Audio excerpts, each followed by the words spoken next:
Okay, so this is how I like to edit guitars. We're going to start with a bit of setup so that we can edit the timing first. So we'll go through guitar 2 here and we'll get the initial setup done. So the first thing to do is check the crossfades between takes, and also trim out any major silences so that we don't have to worry about that too much later. So we're going to solo the track that we want to work with. So we're going to be working with guitar 2 left and guitar 2 right. This one. So essentially what we're going to do here is we're going to go through and start just trimming the silences here. So if I zoom in a little bit further, we don't want to get too close to this because we're going to add a crossfade in here. So just a little bit there, and backspace to just highlight and backspace to delete. We won't worry about any stuff like this. We'll do this at a later date. Then we're up to our crossfades here. So with the crossfades, it's really important that we don't lose any of the take that we want. So obviously we don't want to bring it there, but we also don't want to lose that take there. So I like to bring it as close to the new take as possible. Small crossfade, bring it, as close to the take as possible. I will cut this end one out here, so I'll just drag it to there, for example. So we just work our way across like that until the whole track is done. So we come up to another one here. Again, we're not focusing on timing at the moment. We're just focusing on getting the takes right. I'll show you a quick. I'm not going to bother doing. I'll do all the fades last because I've got that setting right. So jump in here, do the next one, just run through them. So there's a big silence here, so it might be worth just cropping that out for the moment. If you want to, you can go through and do the silences at this point, but I just like the flexibility because smaller silences are really impactful and you might want to make those decisions at a later date. So here's a really good example of like trying to find the right crossfade position. So I'm going to go ahead and assume that if I bring that back, yeah, you can see there's nothing there. But if I bring this back, there's the first note is actually there. You can make a quick decision here of just saying, well, these are a little bit early as well. So I'm just going to select there. Sorry, you can't see that. Selected there, and then break, B for break. And then I'm just going to shift those in so that this first one here, I can actually get the whole take there. It doesn't really matter if the rest of it's out of time. We're going to fix that later anyway. And then we can bring this fade all the way up. You can see where it ends and where it starts, but there is probably fine. What I'm going to do just for this sake is bring that a little bit further. I'll fix the timing after. Bring the fades there. Got an end here that's cut off, so I'm just going to bring that out a little bit. I'm going to cut it out at a later date anyway, but the main thing for this point is getting the crossfades. So really the stripping the silence will come later, so I'm not really fussed about that. I'm just getting the ins and outs right while I'm at it. But you could just go through and just do the crossfades at this point. So there you go, there's a crossfade there. So again, just drag back to the start like that. We can drag that back. It doesn't really matter that that one's out of time because there's nothing before it. We can keep going.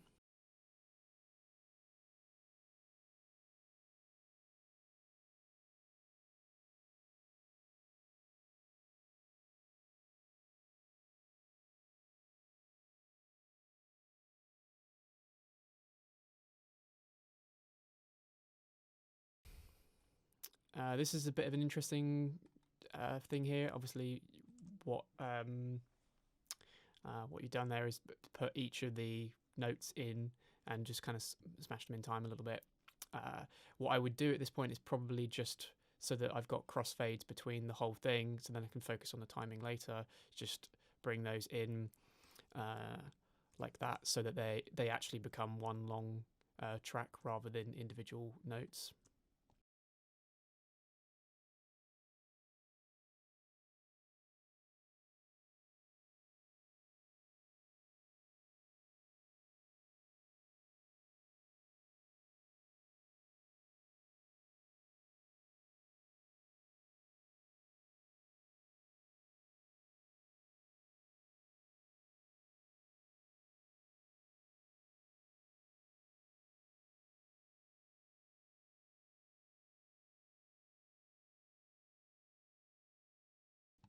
Cool. So carry on working through.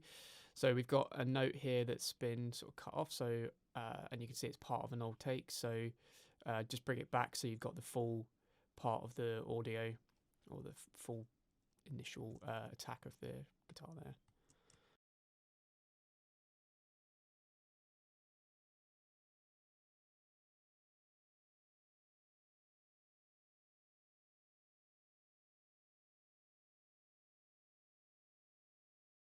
Okay, so before we bounce the whole track out so that we ended up with one long audio file, we just want to make sure that on guitar 2 and guitar 2 left and guitar 2 right at the moment, because that's the tracks we're working on, select the whole thing, click F for creating the crossfades. If it asks you to adjust to fit, then you just do that. So Control F, you'll bring up the fade window here, and you can select the milliseconds of each one. And out, what do they call it? Fade out will be roughly, for these small transitions, it's good to go for about 50 milliseconds, and a nice quick in and a quick crossfade between there. And all that's done is in all those little transitions that we've put, or that we've gone through and edited, it's added the preset crossfade, it fade in and fade out amongst there. So you can see, there we go. So we've got the crossfade there and the fade outs in the right places. If you want to, something that would be worth doing is just having a quick listen to see if everything is in the right place. So solo and just double check that the crossfades sound right. And you can check whether the fade outs are a little bit too strong. That's fine. Cool. So now we've got all our crossfades in the right place. Now we want to export the track. So essentially what we're going to do is we're going to duplicate the track with no processing and all of the routing and stuff kind of off. Obviously, if you've set up your session where you've only got everything going out to outputs 1 and 2, this process is a little bit simpler for you, but I'll just show you on mine. So essentially what we're going to do is we're going to go down to the right hand of the track, left hand of the track, sorry, and we're going to highlight the two tracks we're working on, or however many, if you've done this whole process, however many tracks you want, and we're going to duplicate. But when you duplicate, what we're going to do is just make sure that active playlist is the only one that is selected. Then it's just one less thing to have to worry about. And we're going to just do one duplicate and insert after last selected track. So once you make that, essentially what's going to happen here is it's going to duplicate the whole tracks. If we come to the mix window for a second, we got one other thing that we need to do here. So on the you'll notice that there isn't any processing, which is good. So it's not copied those over, so we don't have to worry about that. But what we do want to do here is in these, so it's these 4 tracks that we're working on. So here's the duplicates of those 2 tracks. So what we do want to make sure is that the pan is 0 as well. So if you hit Alt and click, it will set everything back to 0. Same thing with the fader as well. Make sure that those are 0. And just for my sake, I'm also going to make sure the output of both of them is actually selected as outputs 1 and 2, so that it's not definitely not going through any processing at this point. I'll just unsolo those just to be safe. And what we're going to do from there, if we come back to our mix window, we're going to go down to our, if you click on the side bit here, click on the 2 tracks that highlight the 2 tracks, sorry. If you right click, and then you can click bounce, and essentially what we're going to do is bounce them to individual tracks here, so that we can then re-import them as a one long track. It's a little bit of a long-winded way around it, but it makes the next process a lot quicker, I promise. So we're going to make sure we've got the settings right here as well. So we definitely want it as a WAV file. We're going to do it as multiple mono. We're going to do 32-bit float to give us a little bit of extra headroom. We're going to do 48 kilohertz, and we're also going to select import after bounce as well. That will mean that we don't have to go and sort of drag them in. It just does it for us automatically. The name here is just so that we don't lose track of that. You can put anything in here that you want, and then it will add the name of the track as well. So it'll be covered coming for you, guitar 1, etc. We're just going to make a folder in here. I've already done it, but in the session folder, go to bounced files and create something called guitar, or if you're working on bass or drums or whatever it is, then you create that so that you've just got a nice easy place to come to them so you don't have to worry about the exports. So guitar, use current folder, and then I'm going to click bounce. And what will happen at this point, it will bounce the tracks out as essentially 2 whole tracks. It will re-import them. It's probably going to re-import them as stereo. So there's one little thing that we need to do from that point.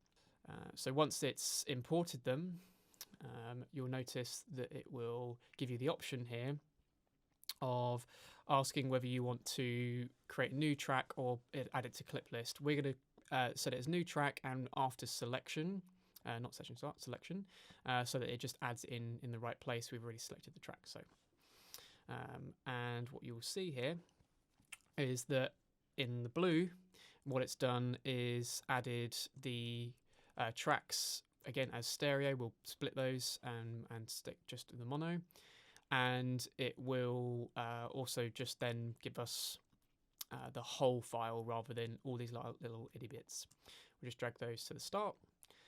We don't need the duplicated things anymore, so we're going to actually delete those. So select and delete like that. And then what we want to do is basically import a mono version of this onto the guitar 1 left and right.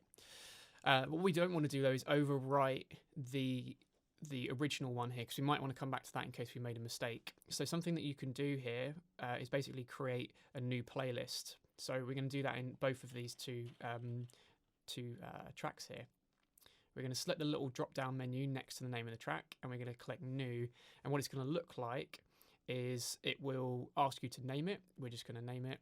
And what it looks like is it's deleted it. But if we come back to our thing here, it's actually in this little drop down menu, it's created 2 names. So this is the original, and it brings back the original.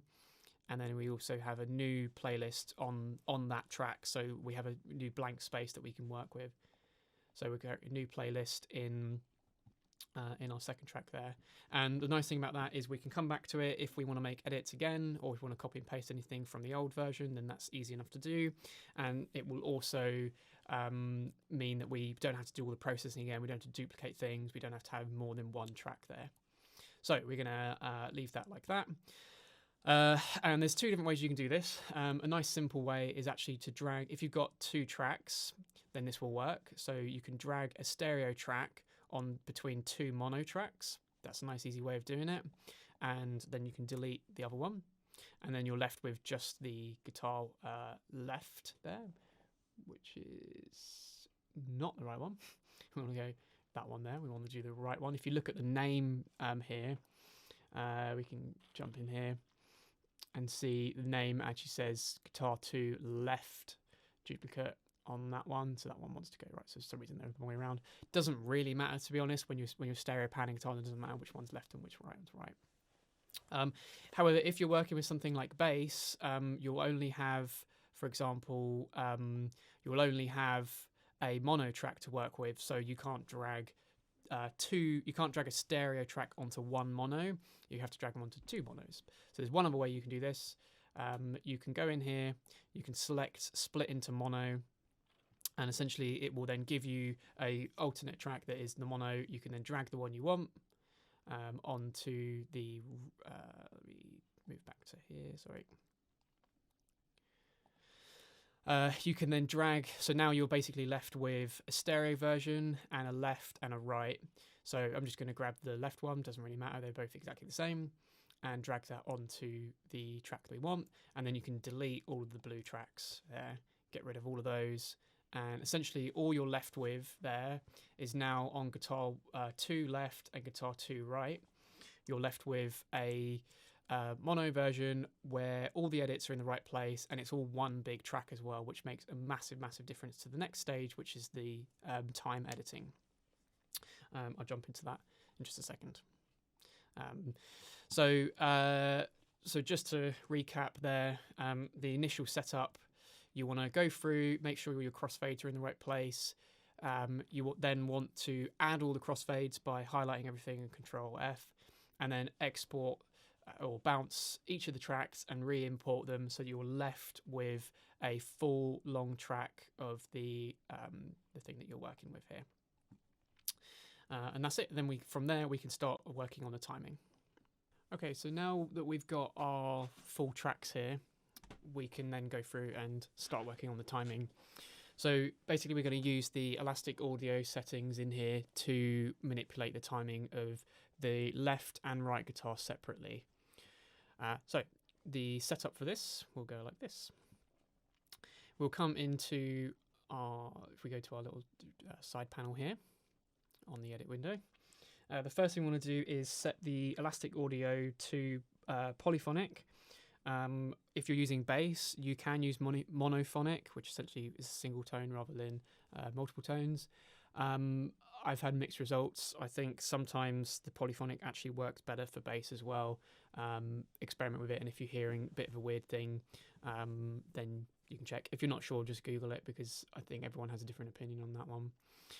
So essentially it's this drop down menu here, and sometimes if your tracks are a little bit too small, like this for example, or up until it's still there for there, but just drag it down a little bit and it gives you the you're looking for this kind of little weird icon here. In there, what you can do is you can then click in and you can check it to polyphonic, rhythmic, monophonic, or vary speed, whatever the hell that means. So we're going to go polyphonic because it's multiple tones, and it's going to then process the track. We'll do for both of them, and it will then set all the kind of time points throughout that.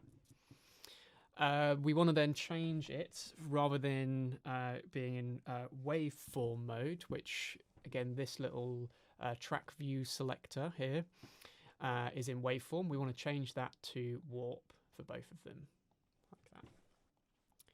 If you zoom into the track here, you can see there's all these little lines on each thing, and those are your manipulation lines, and you can and then you can move those in time rather than having to like cut and crop and move around.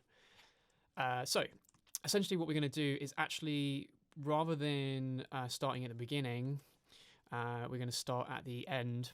Reason being, for some reason what Pro Tools does is if you start at the beginning, it only selects the in point and not the out point. So when you start shifting it shifts the whole clip rather than keeping the 2 points intact.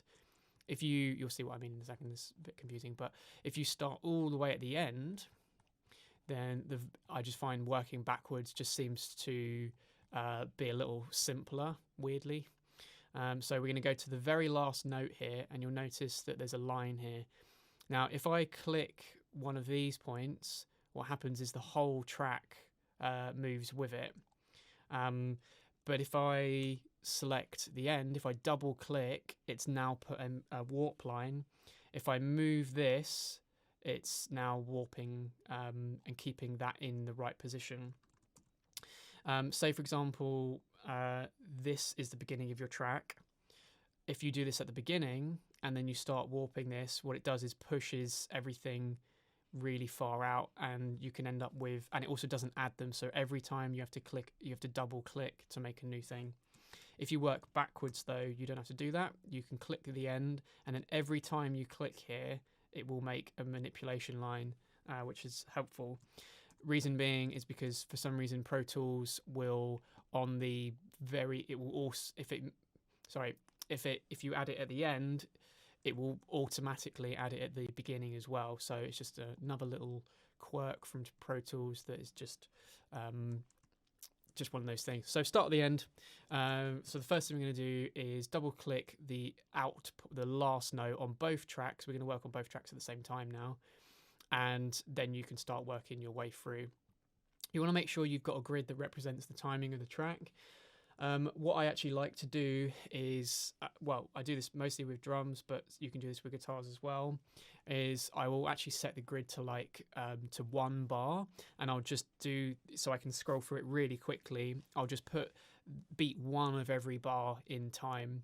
And then from there, what you can do is rather than go through and do every single beat, you get the majority of the track overall in time, and then you can go through and make the fine adjustments. So essentially, that's what we're going to do first, is bring everything roughly in time, and then we'll go through and make the finer adjustments. So you can do this in 2 different ways. If you come up to the top of the screen, you can see the grid functions here. Let me show this up here. So you can see this grid here. I'm just going to, just so you can see the point that I'm making, I'm just going to put it to, if I would put it to 1 bar, for example, now you only have your lines here every bar. So when you're, you can see, sorry. So when you're going through, you can just put the timing in for beat 1. But depending on the part that you're working on, sometimes you won't always have a beat 1. So actually what I'm going to suggest you do is use quarter notes or 1/8 notes, depending on the thing you're going to do. I'm just going to use 1/8 notes for now, and just figure out roughly where the quarter note is each time. So let's come back to the start here. And we can start working through. So obviously we can see, so this is kind of what I mean. So you can see slightly thicker and thinner lines. The thickest line should technically be beat 1. It might not always be beat 1, but just work your way through. So first thing first, let's shift the timing of the first beat roughly in time.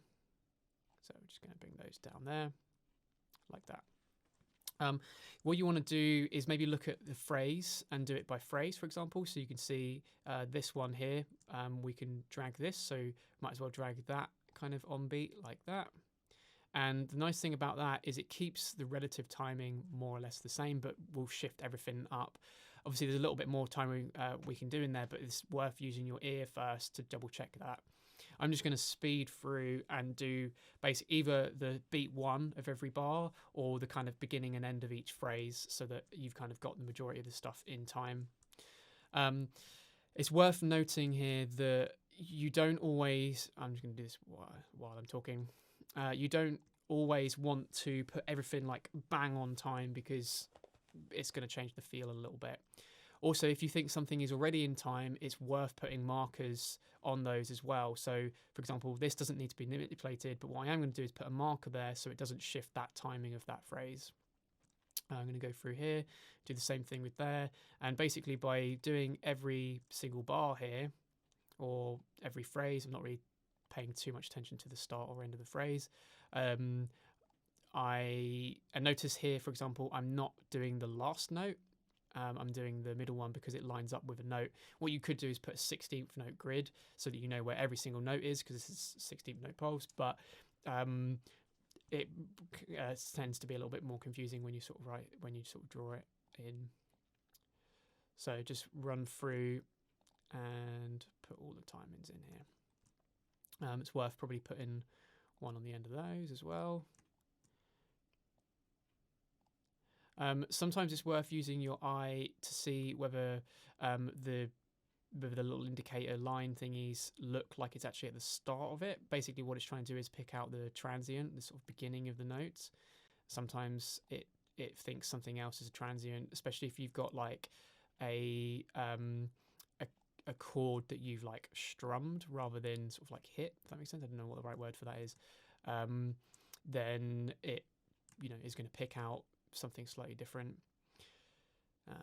So just going through. So that one, for example, is in time, but I am going to add that dot so it keeps that timing.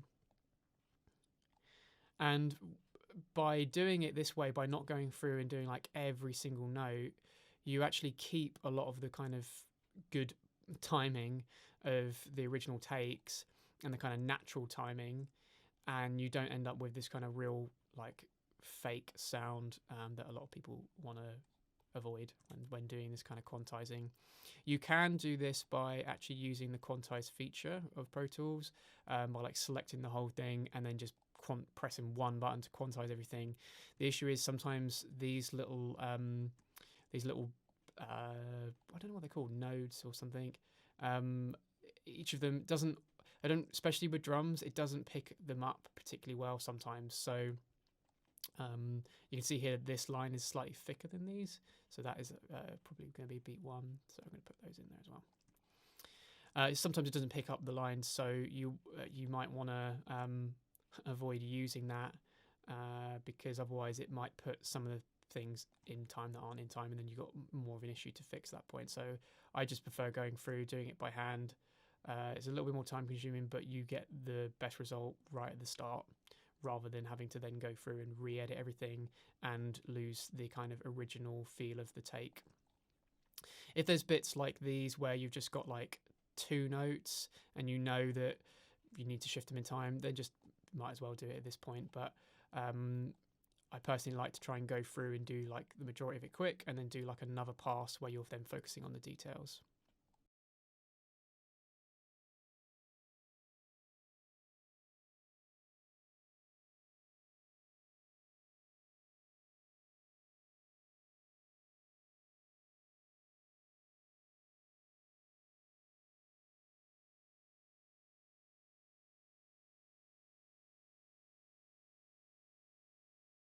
There is one other way you could do this. If you wanted to use the grid feature of Pro Tools so that everything kind of clicks in place, you can hit F4 or go up to the top corner and change it to grid. And now all these little nodes will actually snap onto a grid. So, for example, this one here being beat 1, as soon as I click that and try and drag it, it will only drag onto the beat. So the good thing about that is obviously it does save a lot of time. But the bad thing is, for example, this one here, now that it's the transient, it's kind of picked up somewhere else. So really what I want to do is have it slightly off there because I'm going to use my eye. So if I go back to slip mode or F2, I can then get the transient kind of in the right place so that it kind of matches the one above it. Also, you don't always want, like I said before, you don't always want everything to be perfectly in time. It can start to sound really strange when everything is super grid-liked. So just use your ear, and if you want to save the time and use the grid function, then fine, but make sure you're using your ear and trying to keep the feel right. This is another good example here. For example, all I've done is the start and end of this phrase, but you can quite clearly see that these are a little bit out late as well. So you can just pull that one in time and try and be specific about it. By pulling this one in time, it's brought this more in time, not with these ones though. So you might want to bring those back and then just do that one as well. We're going to go through in a minute and do that anyway. So for now, I'll just keep running through until the rest of the track.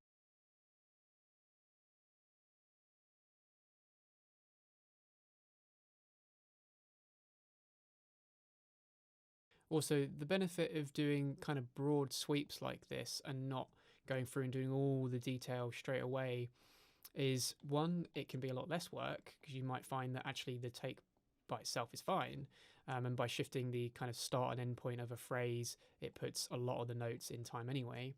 But it also stops you from kind of missing things because you have to go back through and redo some things. So, for example, if you miss a node, for example, and manipulate some timing, it might, for example, if you wasn't paying attention and you were like, oh, this one wants to be out of time, or you want to put it to there, for example, but you're not paying attention to this one, then you've shifted that all the way out of time, and you will notice that by going back through things, obviously. So that's worth mentioning, that this is another benefit of going through and doing the broad sweeps first rather than going through and doing all the tiny little details.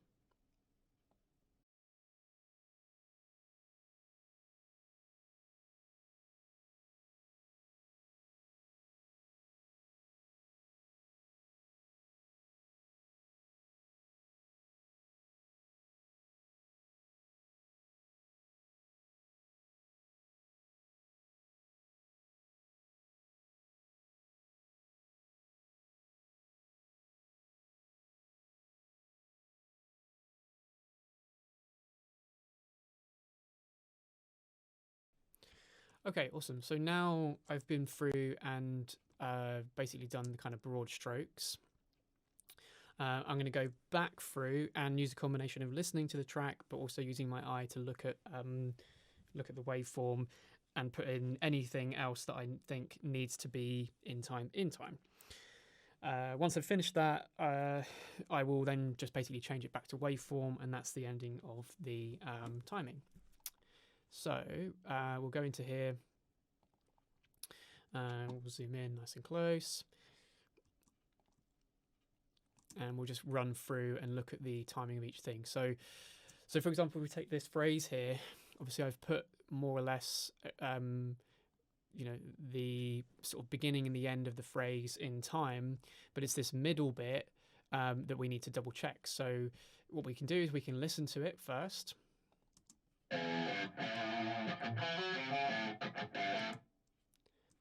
Okay, so now we've gone through and we've done the broad strokes, we can go in and make the finer adjustments. It's worth at this point listening to the takes before you make any further adjustments, just in case you really like the way it sort of feels and sounds. So obviously here I've made the sort of, if we zoom into here for a second, we've made the in and out point essentially of the phrase, but we might want to manipulate the timing in the middle just a little bit as well. So what we'll do first is listen to it and pay attention to the waveform to see whether there's any extra things we need to put in time.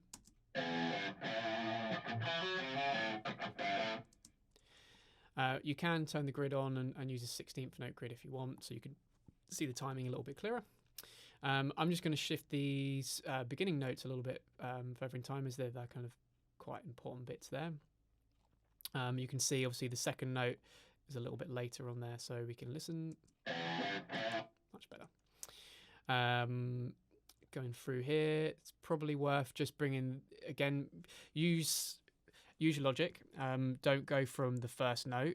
I can use this last note here, and it can put the rest of it pretty much in time, and you can see the timing relationship between both takes, the left and the right. Also, I can see here that this last note is a little bit late as well, so we might as well just drop those back. And if we listen to the whole thing again, much better. So that's what I'm going to do. I'm going to go through and make those finer adjustments now. Just looking at points that I think will manipulate the majority of the timing. If, for example, here, I know that if I push this, it's going to push this a little bit later, and the timing of that one actually seems all right. So I'm going to click the timing there, and then I can bring that one in a little bit further as well. Work our way through. Bring that end one in there. And now I'll just quickly run through and do the rest of the timing. This bit does take a little bit of time, so I'll kind of time lapse this quick. Yeah, again, it's just making sure you're, like, I manipulated that. I can see that this isn't like perfectly in time here, but let's listen, and if it sounds good, then fine, leave it. Yeah, sounds great. So just work our way through.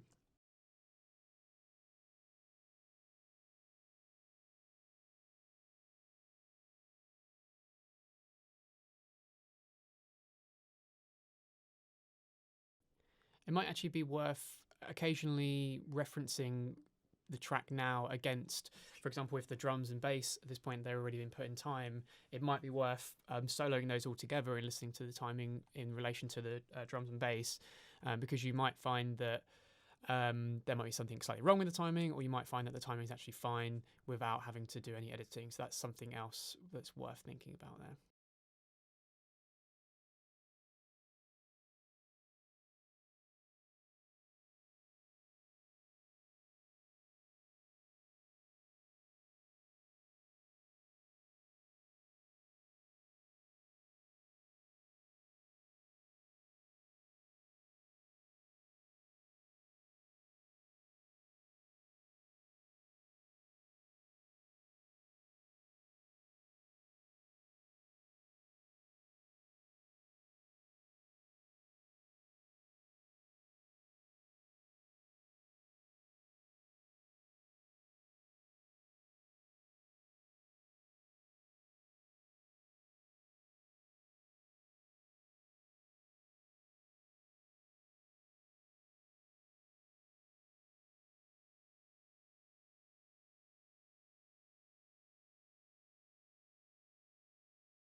Just another benefit that I was just thinking about going through and doing the broad strokes first again.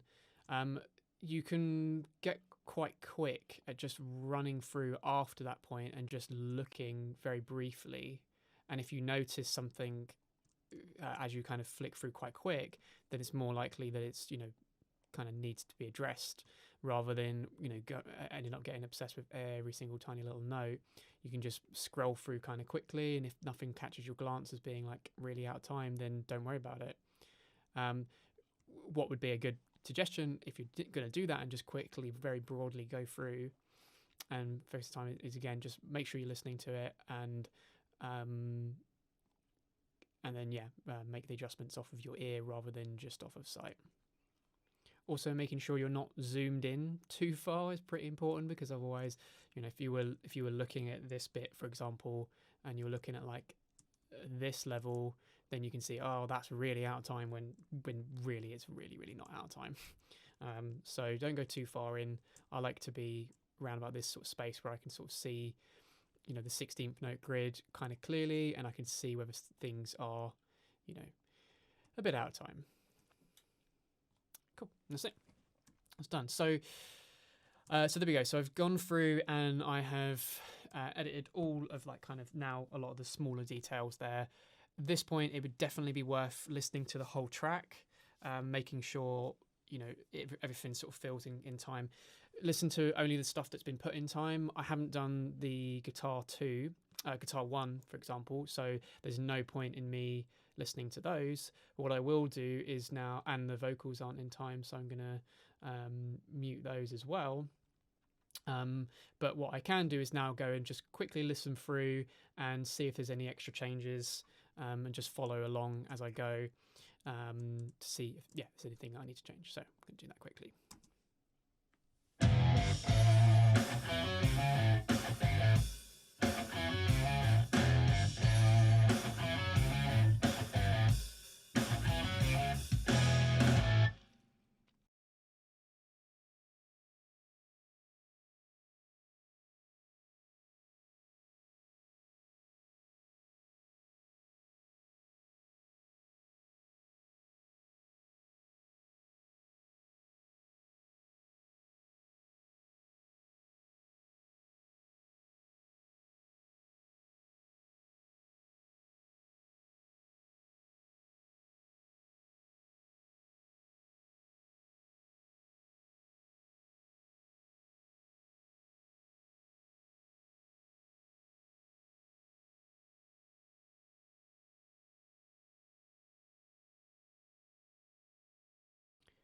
Just missed these last little notes here, but sounded very good, so I'm happy with that.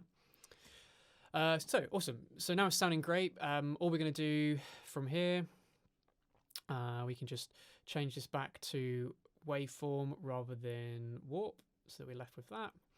And now it's just for the final touches. So a couple of little bits that you could do from here.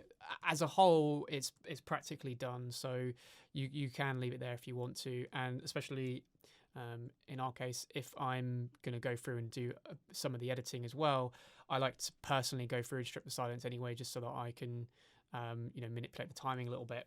What you could do from here though is strip all those little silences. A great easy way of doing this, because obviously you can't see which silences you've already done, you don't want to redo the stuff that you did in the first take, is expand the waveform quite a bit, and then when you zoom in here, again, don't zoom in too far, because otherwise you'll get into like trying to think about timing like that. But the great thing about doing it this way is now if you go through, let's go from the start, I can just filter through. Clearly, if I turn this up, there's not enough in here to really worry about. If I solo this, we'll just see, it's not really a small gap and big. It's not really a big enough gap to worry about, but if we listen, we'll see if there's any, you might not be able to hear on the mic, but there is a little bit there that we could clean up, and it's a reasonable gap there. In fact, this is where it's worth changing your grid back to like quarter note, quarter note is quite a big gap. So I'm just going to, and now everything's in time as well, which is nice. So you don't have to worry about doing this twice and working for the track. So I'm just going to do that, backspace to delete, and I'm just going to keep going through. I'll do the same thing with that one there. It's worth noting, like, there's nothing in there. I've turned it up. Clearly I stripped the silence of that before. It's worth noting it's not, you don't want to go all the way to here, for example, because then when you add your crossfade is going to take the end of the note off. So I like to keep it a little bit long. You can use your ear again at this point, listen, play it without the crossfade. It takes out most of that. I could probably be a bit stronger with that. And again, what we're going to do eventually as well is go through, highlight everything, and then click F, and it will create those crossfades. Then we can go through and check. Yeah, great. Whereas this one, you can see, because I've set it to a quarter note grid, I don't know how well you can see the grid there, but it's not really worth me doing that one there, but I will. I've seen I've done it in the bass actually, so might as well. So just plow on through. I make the cut quite close to the start of the next note, so that it's sort of giving it a nice bit of attack. Also, the fade in will be relatively quick anyway. So here's a bit of an interesting thing. So sometimes you'll see quite a lot of noise. It's worth listening. So sometimes what guitarists do is add like a little string hit, can't think of the right word of it, which isn't actually a note. And if you drop your audio down, you can see that clearly there's not really supposed to be anything in there. So it's worth finding a position of your finding a zoom of the waveform that you can spot those things kind of clearly. So do that. Get rid of that bit there. So now I'm just going to run through and strip the silence really quick.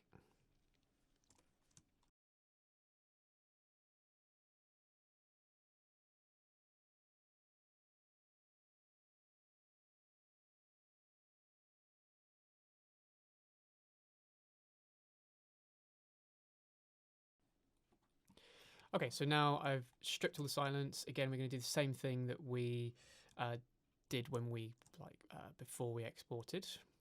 I'm just going to make that a bit neater there. Zoom out. I'll highlight the whole track and then select F, and now it's put all the crossfades in the right position. It's worth going through and just double checking any bits. For example, can things be tighter, or are they too tight? That sounds good. I find that cutting out the silence can make a really big difference to the tightness of the sound. Sometimes a good thing, sometimes a bad thing. So you want to be careful with it sometimes.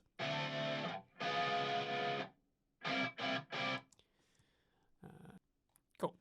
Awesome. So now all that's done, we've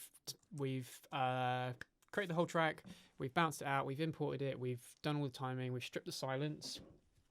The final thing here, this is something that Dean, you've already done anyway, but it's worth, if you're going to do this your end, it's worth thinking about doing this last, is now copying and pasting everything in, because it's one long track. It doesn't really matter how you cut things.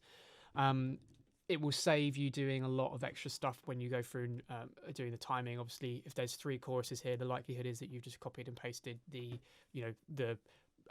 lot of it. So you can go through, do the takes, that you get the takes right when you're recording them, get it up to this point, and then do all the copying and pasting from there.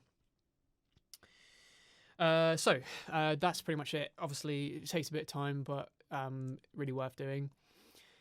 I just need to go through and do the same thing with the guitar left. The vocals are a bit different. Maybe I'll do a video on that. But just a couple of tips here for you to think about. Don't put everything perfectly in time. Just look at where it's played, or where it was played, and then bring it a little bit closer in time. So if it's rushing a little bit, then maybe keep the feel of it rushing, and just bring it a little bit closer in time instead of perfectly on grid. Just use your eye first, but then go through. You can use your eye first and look at things, but then you do want to make sure that you're going through and listening really carefully instead of just using your eye. You can use a reference when listening. If the drums are already in time, then use the drums. If not, use a click, because you want to make sure that you're not hearing it in relation to itself. You're hearing it in relation to the timing of the track instead. There are some things, I didn't mention this as I was going through because it didn't come up, but there are some things that you can't do in warp mode, like adding crossfades and things like that. The process that I've gone through, you won't necessarily need to do that, but sometimes you might need to swap back to waveform mode using the little drop down menu thing here, so that you can go through and like add a crossfade or move the timing or whatever it might be.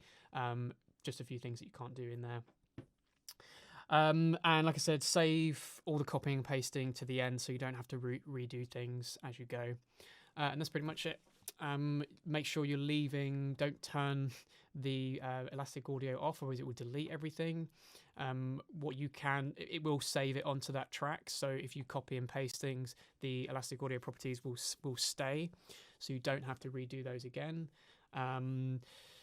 But yeah, make sure you leave that on and just leave it as that. What you can do if you want to is commit them and turn off all the processing and commit them so that you've got the timing there. You don't have to worry about shifting things. But at this point, I just leave that on like that for now, or maybe freeze the tracks. That's it. If there's any questions, just let me know. I may do a slightly different one for the vocals, to do the vocals a bit differently, but that's pretty much everything you need to know.